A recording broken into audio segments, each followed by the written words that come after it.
read a funny thing on the internet. I read that you define yourself as a drum slut.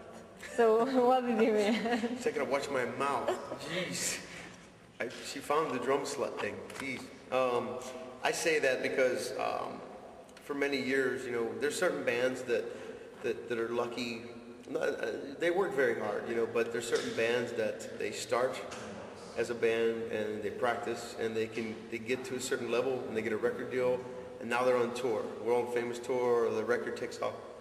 My career was quite different. I had to work very hard in many different situations. So there was a time in Los Angeles, I counted, I was in 9 bands at one time. So people would always say, you're a drum slut, you don't know how to stay with one band. And I'm like, well, that's a harsh name, but so that's how that came about. I was in many bands, and in Los Angeles, it's a very hard business. You don't know if a band's gonna, everybody wants to get a record deal, everybody wants to be, you know, to have a successful career. So I got that name for a while, but now I'm devoted and committed to Korn solely. So how's traveling from being a drum slut into a member of a band? So which are the differences? I prefer the member, of course, you know, but I like the fact that like it helps you as a musician to play other styles when you have like different inputs. Like one band might be influenced by heavy rock, one band might be influenced by jazz, one might be, you know, so when you have different styles like that, it makes you a better musician other than playing the same thing all the time. So I do like the fact of playing with many different musicians. You know, I'm on many records. In my career, I've got to play on, you know, from Billy Sheehan to David Lee Roth to Army of Anyone, and it makes you feel good, you know. But now with Korn, we're like a band of brothers now. Like, so I love creating with them, and I love every time we go in the studio, because we do so much touring and we play so much live music, that now when we get in the studio, it really comes together, and it, like, I'm excited to go back in the studio with them. It's like refreshing every time. So do you think it's like when you grow up and get married and you put your head? Yeah, interesting. Yeah, it's kind of like that. Yeah, being in a band is like a marriage. It's like, thank God there's only 4 of them, and not a bunch more. It's hard because there's different personalities. And as you grow older, everybody goes through different stages of life. You know, one is married with a couple kids, one is, you know, has his personal life here, one, you know, everybody's doing something different. So we all have our own lives outside of the band. You know, I have a baby on the way, which I'm really happy about, and like, so, and a wonderful girlfriend. So it's like, you know, after a while, you get to a point where you're like, what do you know, we have to go in and create this vibe and this music together, but we're still a family, you know, when we come together. So it's exciting. Okay, so when did you start to play? I was 6 years old. Which are your best memories of the period that you started? I just, no one in my family is into music. You know, I just started tapping on everything in sight.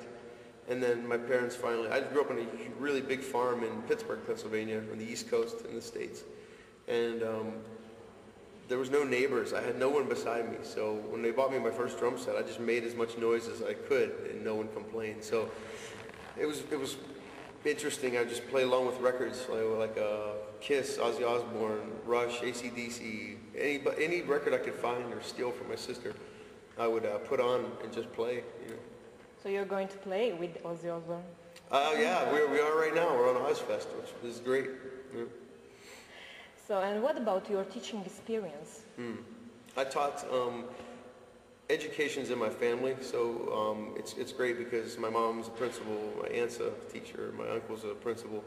So, you know, my mother and father, when I graduated from high school, they said just get an education from a college. We don't care where it's at, what planet it's on, just get an education. So me and the guitar player I was with at the time found out about Musicians Institute in Hollywood, California. So it was a big move from a big 118-acre farm to Hollywood Boulevard, but we knew if we stayed in Pittsburgh that you can only go so far with your career and then it stops. You know, so Hollywood, it's endless. There's opportunities everywhere. You meet people. So we went to the school for a year, and then after we graduated from the school, 2 years later, I got hired at the school to teach because when I attended, it was only jazz, Latin, and fusion. There was no rock and roll or heavy metal. So they hired me to teach the hard rock, heavy metal. And then I had 2 hours a week, and that turned into 35 hours a week, full time. So I love teaching. I love it. So which is the rule that you teach to your pupils and students? The rule, well, to me, in music, there are no, it's funny because in the music school, we have grades. And to me, you can't grade a student. You can't. There's no 90%, although we had to give a grade, it's the law, to go to a music school, you have to get graded. But to me, everyone is on different levels. Everyone has better playing ability. Some people need more work. Some people are great, when they're born. We're all on different levels. So me as a teacher, I just like to see where the student is at, what level they're at, and try to give them more advice on maybe if they have trouble in the studio. Maybe I help them in the studio.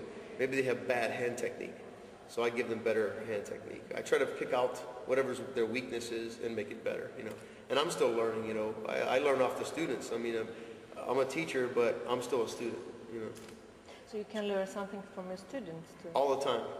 Whether they're beginning student, if I see them play something like, that's really cool, what'd you do? And I learn off of them, and then you bounce ideas off of each other, You never stop learning, ever.